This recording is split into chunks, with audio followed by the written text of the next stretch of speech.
Antes de iniciarmos, já se inscreva no canal, deixe seu like, comente e compartilhe nossos vídeos. Assim você ajuda o canal a continuar crescendo e chegando a cada dia mais longe.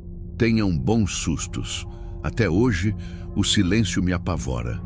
Não o silêncio calmo de um quarto à noite, mas o silêncio pesado, absoluto.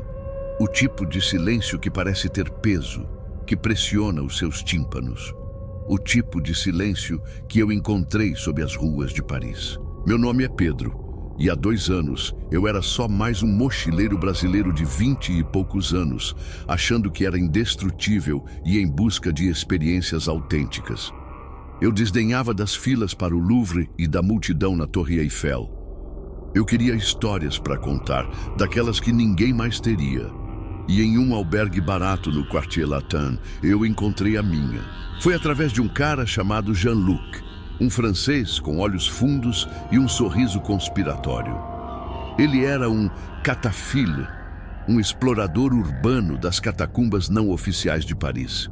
Ele me falou de um mundo subterrâneo, um labirinto de túneis e galerias muito além do pequeno trecho aberto aos turistas.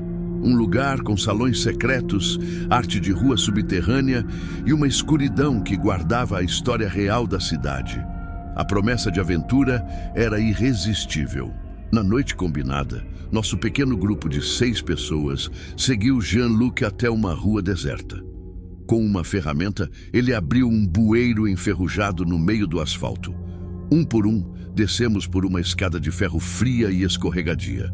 A transição foi imediata e violenta. Em um segundo, eu estava no mundo vibrante de Paris, com seus carros e conversas. No segundo seguinte, eu estava envolto por uma escuridão fria e um silêncio que cheirava a terra molhada, a mofo e a algo mais. A tempo, a ossos. As primeiras horas foram uma descarga de adrenalina. Com nossas lanternas cortando a escuridão, exploramos túneis estreitos, onde era preciso se arrastar. As paredes não eram de pedra, mas de fêmures e crânios humanos, empilhados de forma organizada, mas macabra. Os olhos vazios das caveiras pareciam nos seguir sob a luz trêmula das nossas lanternas. Jean-Luc nos mostrava carvings antigos nas paredes e nos contava histórias de revolucionários que se esconderam ali, de cultos que realizavam rituais na escuridão. O problema começou quando paramos em uma câmara maior, conhecida como a praia, por causa da areia fina que cobria o chão. Enquanto o grupo bebia vinho e conversava, minha arrogância falou mais alto. Eu queria uma foto que ninguém mais teria. Vi uma passagem baixa e estreita que não parecia muito usada. Volto em 1 minuto, murmurei, mais para mim mesmo do que para qualquer outra pessoa. Aquele foi o maior erro da minha vida. O túnel era apertado. Eu podia sentir os ossos roçando em minhas roupas dos 2 lados. Avancei uns 20 metros, tirei minha foto de uma pilha de crânios particularmente assustadora e me virei para voltar. Mas o túnel atrás de mim não parecia o mesmo. Ele se dividia em 2 passagens idênticas. Eu não me lembrava dessa bifurcação. Escolhi a da esquerda. Depois de alguns metros, outra bifurcação. Tentei chamar pelo grupo. Jean-Luc, pessoal! Minha voz não ecoou. Ela foi engolida pela escuridão, absorvida pelas paredes de ossos, como se eu tivesse gritado contra um cobertor grosso. O silêncio que respondeu foi profundo, total. Foi quando o pânico começou a borbulhar no meu peito. Minha lanterna começou a piscar. O clássico clichê de filme de terror, eu sei. Mas quando acontece com você, a 20 metros de profundidade, cercado por milhões de mortos, não parece um clichê. Parece o fim. Dei um tapa nela e a luz voltou, mais fraca. Eu estava sozinho. Completamente perdido. O tempo perdeu o sentido. Andei pelo que pareceram horas, por um labirinto infinito de morte. O silêncio era um inimigo físico. Eu comecei a ouvir coisas.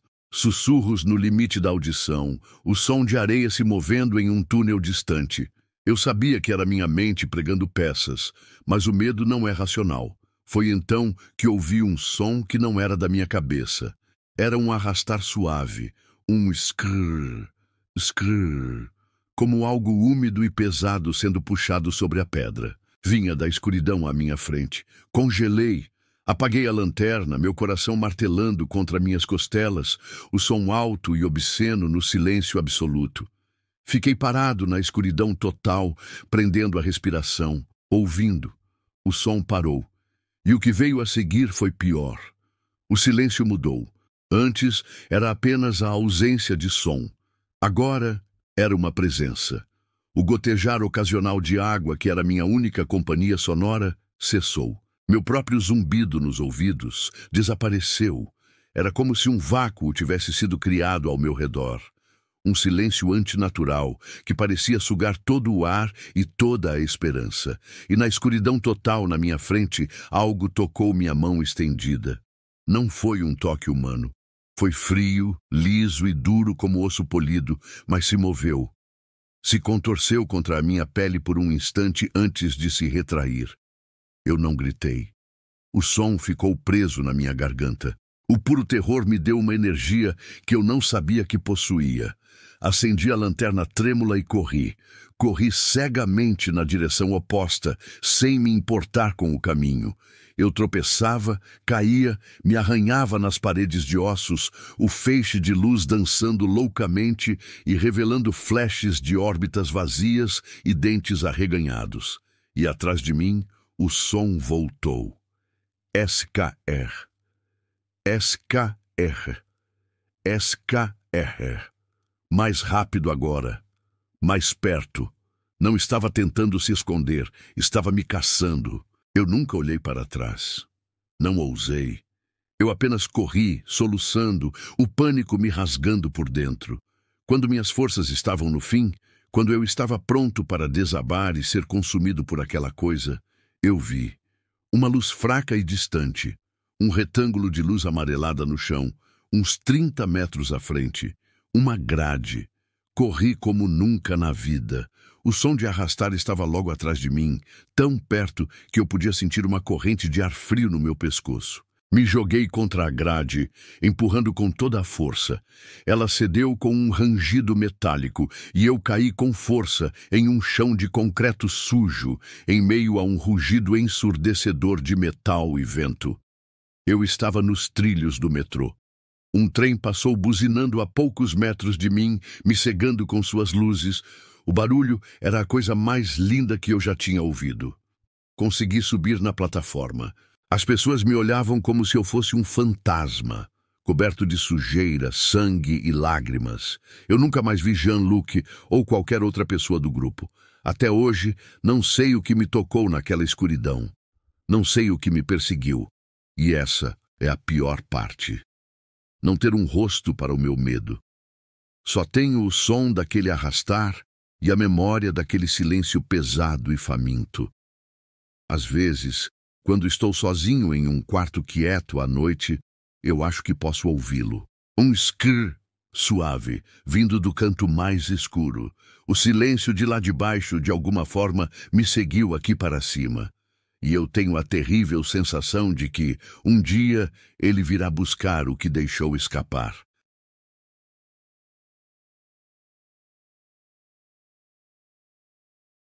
Se você está lendo isso, então o cartão de memória sobreviveu.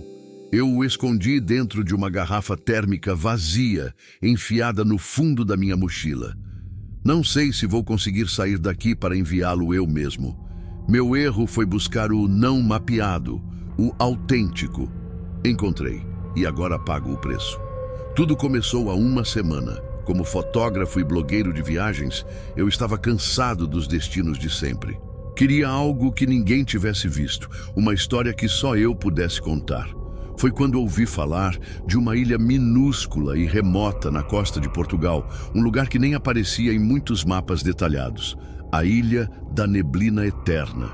O nome por si só já era um convite. O barqueiro que me levou, um velho chamado Afonso, com o rosto curtido pelo sal, tentou me dissuadir. A ilha não gosta de estranhos, ele resmungou. O motor do barco a diesel tossindo fumaça negra. Ela os acolhe, mas raramente os devolve. Achei que era folclore local, o tipo de história que se conta para assustar turistas. Eu não era um turista, eu era um explorador. Que idiota eu fui. A primeira visão da ilha foi assombrosa e bela.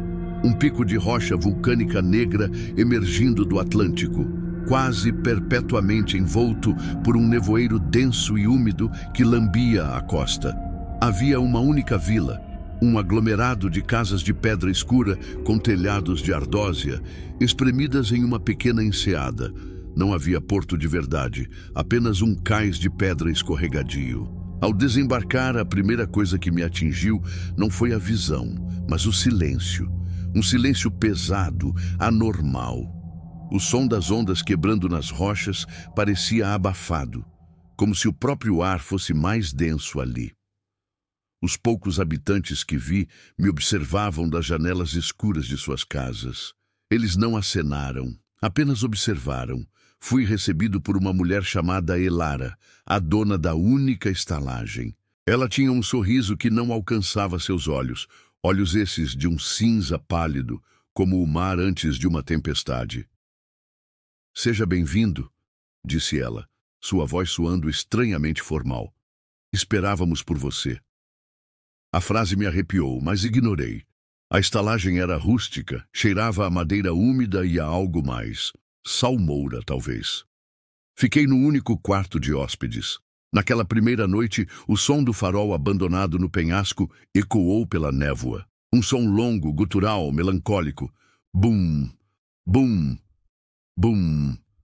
O problema é que, como descobri no dia seguinte, o farol estava em ruínas há mais de 50 anos. Não havia lâmpada, nem mecanismo. Nos dias seguintes, tentei explorar e fotografar. A névoa era uma companheira constante, limitando a visão a poucos metros. As paisagens eram de uma beleza desoladora. Penhascos íngremes, praias de areia negra e formações rochosas que, com a pouca luz, pareciam figuras humanas agachadas. Os habitantes eram educados, mas distantes. Respondiam minhas perguntas com monossílabos e me observavam com aquela mesma intensidade passiva. Reparei em símbolos estranhos entalhados nas portas de suas casas e em seus barcos de pesca. Uma espiral com 3 traços cortando-a. Quando perguntei a Elara o que significava, seu sorriso vacilou pela primeira vez. "É para guiar a chegada", ela disse, e mudou de assunto. O horror começou a se instalar de verdade na 3ª noite. Acordei com um canto baixo vindo da direção da praia. Um cântico em uma língua que não era português. Uma melodia dissonante e repetitiva que fazia os pelos da minha nuca se arrepiarem. Olhei pela janela e, através de uma brecha na névoa, vi silhuetas. Todos os habitantes da vila estavam na praia, de pé, imóveis, de frente para o mar escuro, entoando aquele cântico terrível. Eles não carregavam tochas ou lanternas. Apenas olhavam para a escuridão. Na manhã seguinte, todos agiam como se nada tivesse acontecido, mas notei algo novo. A maré tinha trazido uma quantidade anormal de peixes mortos para a areia. E o cheiro no ar não era mais apenas de sal e umidade. Havia um odor de decomposição profunda, de fundo de oceano. Meu celular, claro, nunca teve sinal. Meu telefone via satélite. Minha única segurança parou de funcionar. "A névoa", disse Elara com um encolher de ombros que não pareceu nem um pouco convincente. Foi então que decidi ir ao farol abandonado. Precisava de um ponto alto, talvez para tentar um sinal, talvez apenas para fugir da claustrofobia da vila. A porta estava trancada, mas consegui forçar uma janela apodrecida. Lá dentro, o ar estava parado e pesado. Encontrei o diário do último faroleiro datado de 1958. As últimas páginas eram quase ilegíveis, escritas com uma mão trêmula. Ele não falava de isolamento ou solidão. Falava da chegada. Ele escreveu que os habitantes da ilha não adoravam a Deus ou ao mar. Eles adoravam algo no mar. uma entidade antiga que dormia em uma fossa abissal perto da ilha. Eles a chamavam de o viajante das profundezas. A cada geração, eles precisavam de um novo farol para guiá-la até a costa. Não um farol de luz, mas um farol de vida. Uma energia nova, de fora. Um visitante. O cântico era para despertá-la. O símbolo da espiral era um mapa de convergência, e a festa da chegada, que o faroleiro descreveu com pavor absoluto, era o ritual final. Um sacrifício. O visitante, o hóspede de honra, era levado para as rochas da maré baixa para servir de âncora, de ponto de boas-vindas para a entidade emergir. Meu sangue gelou. Afonso, o barqueiro, a ilha os acolhe, mas raramente os devolve. Elara. Esperávamos por você. Estou escrevendo isso do topo do farol agora. A noite caiu. Lá embaixo, na escuridão, vejo tochas. Eles estão vindo me buscar. O cântico começou de novo, mais alto desta vez, mais faminto. A névoa está mais espessa do que nunca, mas não consegue abafar o som. E há outro som. Um som que não vem da vila. Vem do mar. Um arrastar lento, pesado, úmido, o som de algo colossal se movendo sob as ondas, se erguendo das profundezas. O chão de pedra do farol está vibrando levemente. O cheiro... Meu Deus, o cheiro é insuportável. É o cheiro de 1 milhão de anos de escuridão e pressão. A porta de madeira lá embaixo está sendo arrombada. Consigo ouvir os golpes secos e os gritos excitados deles chamando o meu nome. Eles me chamam de o farol. O som do mar está mais perto. Consigo ouvir a água se deslocando, espumando. Algo está emergindo. Não ouso olhar. Só o som já é suficiente para enlouquecer. Esta é a minha história. A história que só eu poderia contar. Não a publique no meu blog. Envie para as autoridades. Diga a eles para explodirem esta ilha, para afundá-la de volta ao inferno de onde ela nunca deveria ter saído. A porta não vai aguentar muito mais. Eles estão subindo a escada. O cântico está em toda parte. A chegada está aqui.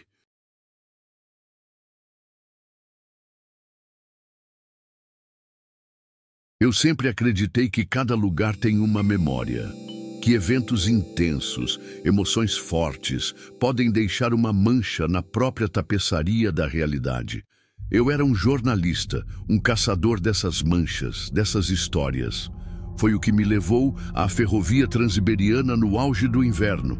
Eu queria documentar a solidão, a vastidão, a alma de uma jornada através de um continente congelado. Encontrei o que procurava, e essa memória agora está manchada em mim. Meu nome é Miguel. A história que vou contar aconteceu há 3 anos, em um trecho da ferrovia entre Krasnoyarsk e Irkutsk. O mundo lá fora era uma abstração branca e cinza. A taiga siberiana, um oceano de bétulas e pinheiros esqueléticos, cobertos de neve, passava incessantemente pela janela do meu compartimento.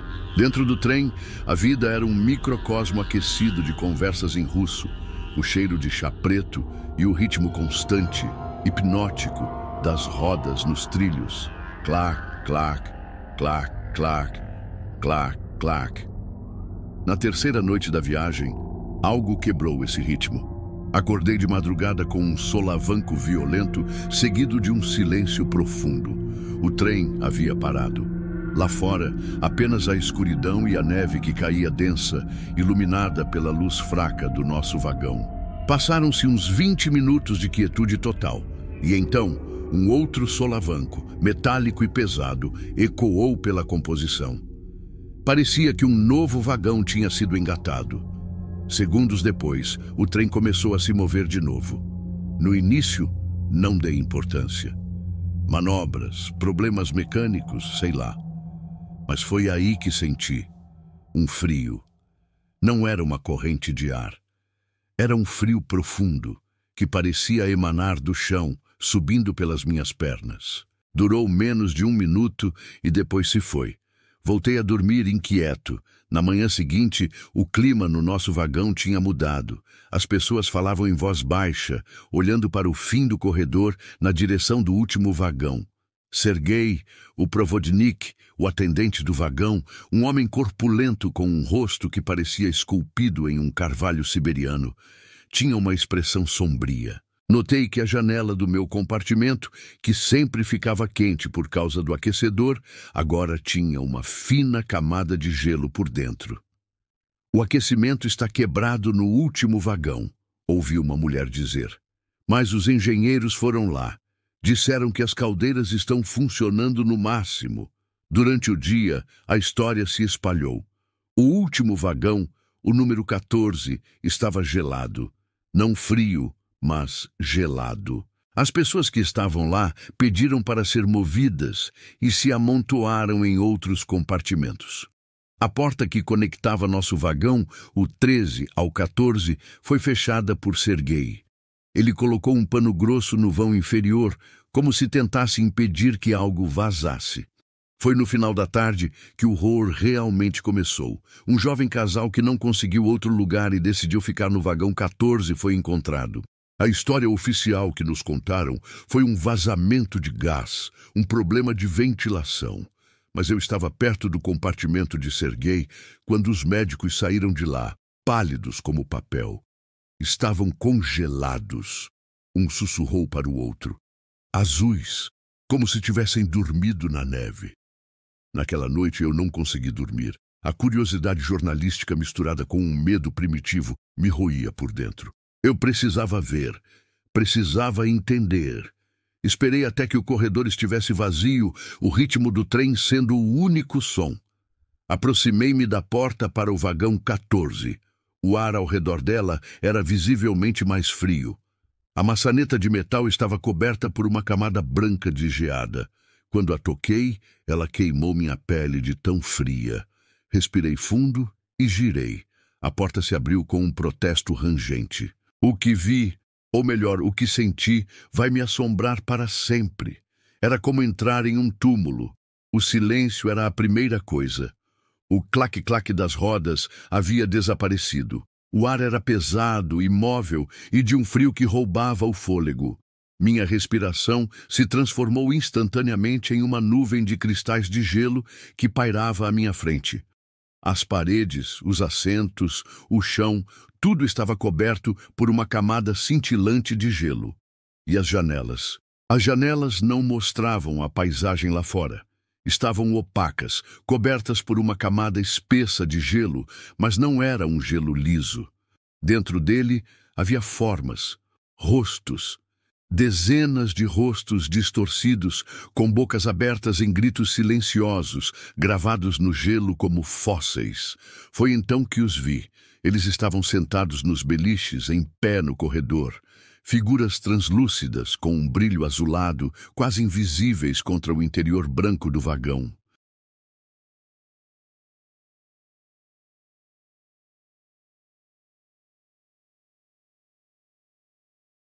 Seus olhos vazios me seguiram. Não havia malícia neles. Apenas um vazio infinito e um frio que parecia sugar toda a vida e calor do universo. Eu não conseguia me mover. O frio não era mais externo. Estava dentro de mim, em meu sangue, em meus ossos. Meus músculos enrijeciam. Minha mente desacelerava. Eu senti uma letargia avassaladora. Um desejo estranho de simplesmente me sentar com eles, de fechar os olhos e me juntar à sua vigília congelada. Uma das figuras, uma mulher com um xale fino sobre a cabeça, levantou lentamente uma mão em minha direção. Seus dedos eram longos e feitos de gelo. Eu sabia, com uma certeza que transcendia a lógica, que se ela me tocasse, o calor nunca mais voltaria ao meu corpo. Foi a mão de Sergei no meu ombro que quebrou o feitiço. Ele me puxou para trás com uma força incrível, gritando algo em russo que soava como uma oração e uma maldição. Nós dois caímos no corredor do vagão 13 e ele bateu a porta com um estrondo, trancando-a e fazendo o sinal da cruz repetidamente. "Vagão fantasma!" ele ofegou, seus olhos cheios de um terror antigo. "O trem dos mortos. Às vezes No coração do inverno, ele se junta a nós, pega as almas perdidas na neve. Antes do amanhecer, o trem parou novamente. O mesmo solavanco, a mesma sensação de desacoplamento. E, de repente, o frio se foi. A geada na porta do vagão 14 derreteu, deixando pequenas poças no chão. Quando o sol nasceu, Serguei abriu a porta. O vagão estava vazio. Não havia gelo nem frio. Era apenas um vagão de trem comum, vazio e silencioso. E no final dele, onde deveria haver uma porta para o vagão seguinte, havia apenas a parede final do trem. O vagão fantasma havia desaparecido. Eu terminei minha viagem, mas o jornalista em mim morreu naquele trecho congelado da Sibéria. Eu tenho a minha história, uma mancha que nunca sairá, e até hoje não consigo suportar o frio.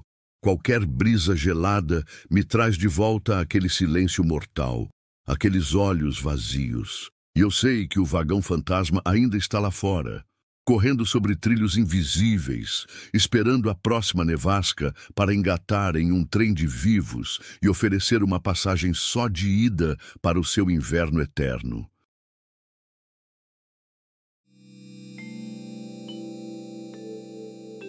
Meu nome é Isabela. O que vou contar não é uma lenda, não é um pesadelo. Foi real. E a parte mais assustadora é que ainda não acabou. Tudo começou no lugar mais bonito que já vi. O Salar de Uyuni, na Bolívia. Eu e meu namorado, Tiago, estávamos no meio de um mochilão pela América do Sul. O salar na estação chuvosa era o nosso grande objetivo. Vimos as fotos, o deserto de sal transformado em um espelho infinito que reflete o céu. Era para ser mágico, e foi. Ao chegar, a realidade superou qualquer imagem. Sob nossos pés, uma fina camada de água cobria o sal, criando um espelho tão perfeito que era impossível dizer onde a terra terminava e o céu começava. Andar ali era como flutuar no vazio, entre duas abóbadas celestes. Era desorientador e absolutamente sublime. Nosso guia, um aimara idoso chamado Mateo, sorriu para o nosso espanto. "Bonito, não é?" Ele disse com o rosto enrugado pelo sol. "Mas a beleza aqui tem dentes. Os antigos dizem que o salar não é só um espelho, é uma fronteira, um olho que olha de volta. Quando o mundo se reflete perfeitamente assim, sem vento, a fronteira fica fina. Eles dizem para não encarar o próprio reflexo na água por muito tempo." Nós rimos, achando que era apenas o folclore local para encantar os turistas. "E por que não?" Tiago perguntou divertido. Mateu ficou sério por um instante. "Porque às vezes o reflexo quer sair, e para isso precisa de um lugar para ir." Nós não demos ouvidos, claro. Passamos a tarde tirando fotos, brincando com a ausência de perspectiva, correndo sobre as nuvens. Ao pôr do sol, a magia atingiu o auge. O céu sangrou em tons de laranja, rosa e violeta, e o mundo inteiro se incendiou conosco no centro de tudo. Foi nesse momento que aconteceu. Eu estava fotografando Tiago, que olhava para o horizonte. Abaixei a câmera e olhei para a figura dele, perfeitamente espelhada na água a seus pés. E eu vi. O Tiago real estava parado, sereno, olhando para o sol poente. Mas seu reflexo na água virou a cabeça e sorriu para mim. Um sorriso largo, que eu não vi em seu rosto. Foi um instante, uma fração de segundo. Pisquei, o coração disparado. E quando olhei de novo, o reflexo estava normal, uma cópia exata do homem que eu amava. Altitude, eu disse a mim mesma. A luz, o cansaço.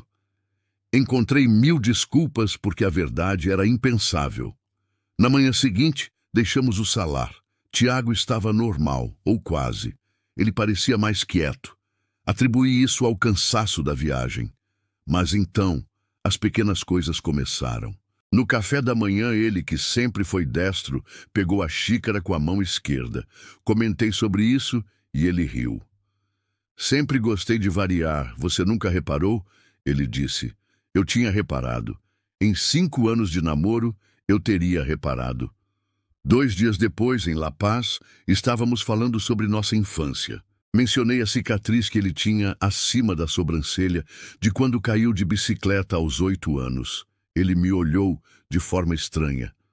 Do que você está falando, Isa? Eu nunca andei de bicicleta. Eu caí de uma árvore. Ele disse isso com tanta convicção que por um momento eu duvidei da minha própria memória, mas eu me lembrava da história. Lembro-me dele me contando os detalhes, do guidão que virou, do medo da corrida para o hospital. O medo começou a se instalar em mim como um frio que nenhum casaco conseguia aquecer. Ele começou a evitar espelhos. Em nosso quarto de hotel, ele virou o espelho do armário para a parede. Quando perguntei por quê, ele disse que a luz refletida o incomodava para dormir. A confirmação veio em uma noite chuvosa em Cusco. Acordei de madrugada com um som baixo. Tiago não estava na cama.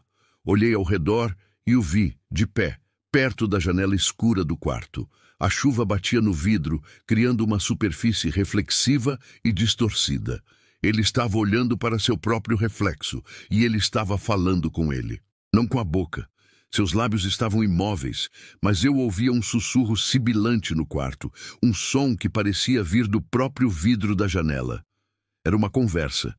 E o Tiago, que estava no quarto, parecia estar ouvindo, assentindo lentamente na escuridão. Meu sangue virou gelo, aquela coisa que sorriu para mim no salar. Ela não tinha ficado para trás. Na manhã seguinte, eu o confrontei. Tremendo, contei tudo. O reflexo sorrindo, a mão trocada, a memória da cicatriz. Ele me ouviu com uma paciência fria. Seus olhos, que eu conhecia tão bem, pareciam superfícies polidas, sem a profundidade de antes. Isabela, ele disse com a voz calma demais. A viagem foi longa. Você está exausta. Está vendo coisas, criando fantasias. Não estou! Eu gritei, as lágrimas escorrendo. Prove! Prove que é você! Ele suspirou como se estivesse lidando com uma criança. Como eu posso provar algo tão absurdo? Com as mãos trêmulas, peguei um pequeno espelho de maquiagem da minha mochila e o segurei na frente de seu rosto. Olhe, eu implorei. Apenas olhe. Ele olhou. Por um segundo, vi seu rosto normal refletido. Mas então, a imagem no espelho se contorceu. Era o Tiago, o meu Tiago, com o rosto deformado em uma máscara de puro terror. Sua boca se abria em um grito silencioso. Suas mãos pareciam bater contra a superfície do espelho por dentro, como um prisioneiro em uma cela de vidro. O homem na minha frente, aquele que usava o rosto dele, sorriu. Foi o mesmo sorriso que vi na água. Um sorriso que não pertencia a um ser humano. Ele não quer voltar, disse a criatura, e sua voz era uma harmonia de 2 tons, a voz de Tiago e o sussurro sibilante que ouvi na janela. Ele gosta daqui, mas a fronteira exige uma troca, 1 por 1. Larguei o espelho que se estilhaçou no chão. E corri. Corri para fora do hotel, para as ruas de Cusco, e não parei de correr. Isso foi há 6 meses. Voltei ao Brasil, mas não para casa. Eu me mudo de cidade em cidade, fico em hotéis baratos, pago em dinheiro. Eu sei que ele ou aquilo está me procurando. Às vezes, acho que o vejo em uma multidão e meu coração para. Cobri todos os espelhos e superfícies reflexivas no quarto onde estou agora. Tenho medo de olhar. Tenho medo de que um dia eu veja o rosto aterrorizado de Tiago preso do outro lado. Ou pior, tenho medo de olhar para o meu próprio reflexo e vê-lo sorrir para mim, me dizendo que a fronteira está aberta novamente e que agora é a minha vez de trocar de lugar.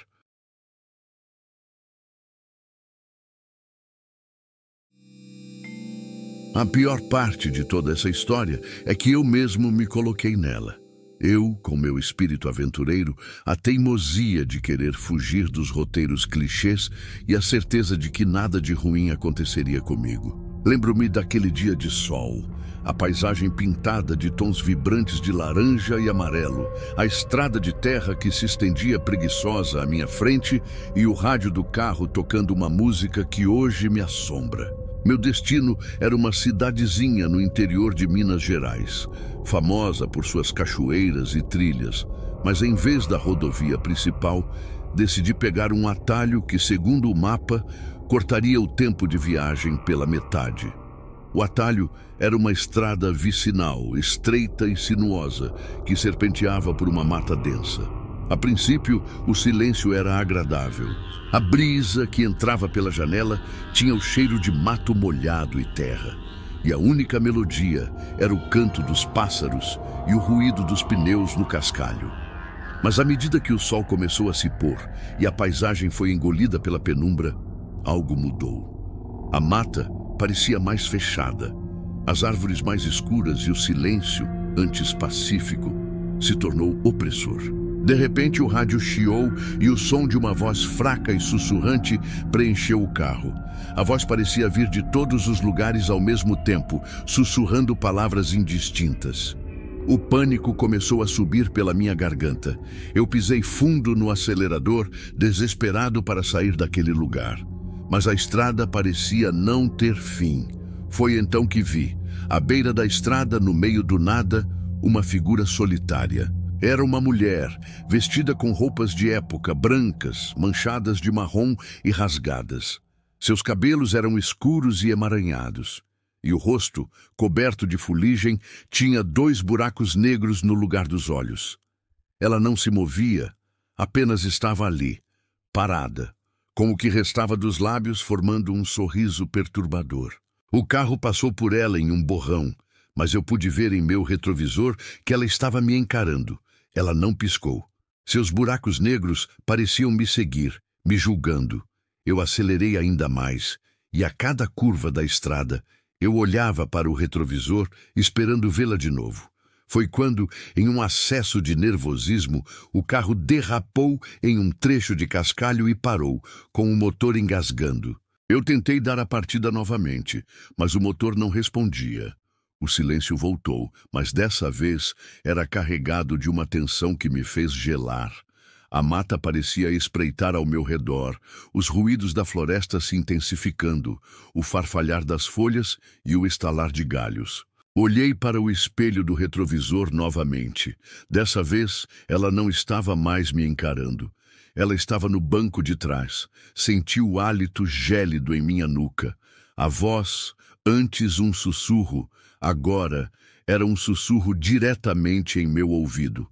Eram palavras que eu não entendia, em uma língua que não parecia ser humana. Mas havia um peso e um significado em cada sílaba que me diziam para ter medo. Senti suas mãos gélidas e esqueléticas tocarem minhas bochechas, e o cheiro de terra, de morte, de uma podridão antiga. Eu gritei. Abri a porta do carro, me joguei no chão e comecei a rastejar para longe, desesperado, com as mãos raspando e os joelhos sangrando no cascalho. Eu não olhei para trás. Eu apenas corri, correndo para longe do carro, da estrada, daquela coisa. Eu não sei quanto tempo eu corri. Eu não sei como eu fiz isso. Mas quando o sol finalmente nasceu, eu estava em uma estrada asfaltada, com o corpo dolorido, mas vivo. Um motorista de caminhão me encontrou e me deu uma carona até a cidade mais próxima. Quando eu voltei para a estrada com a polícia, o carro ainda estava lá. Mas a mulher, ela havia desaparecido. A polícia não encontrou nada, nem vestígios de qualquer pessoa que pudesse ter estado lá. Mas eu sei o que eu vi, e eu sei o que eu senti. Eu nunca mais peguei uma estrada vicinal. E toda vez que eu ouço o chiado de um rádio, eu sinto um arrepio na espinha e o cheiro de terra me invadir. Ainda sinto frio em minha nuca quando me lembro de suas mãos e o sorriso perturbador da mulher me assombra todas as noites. Eu sei que o que eu vi não era deste mundo, e a pior parte é saber que aquela criatura ainda está por aí, à espera do próximo aventureiro desavisado.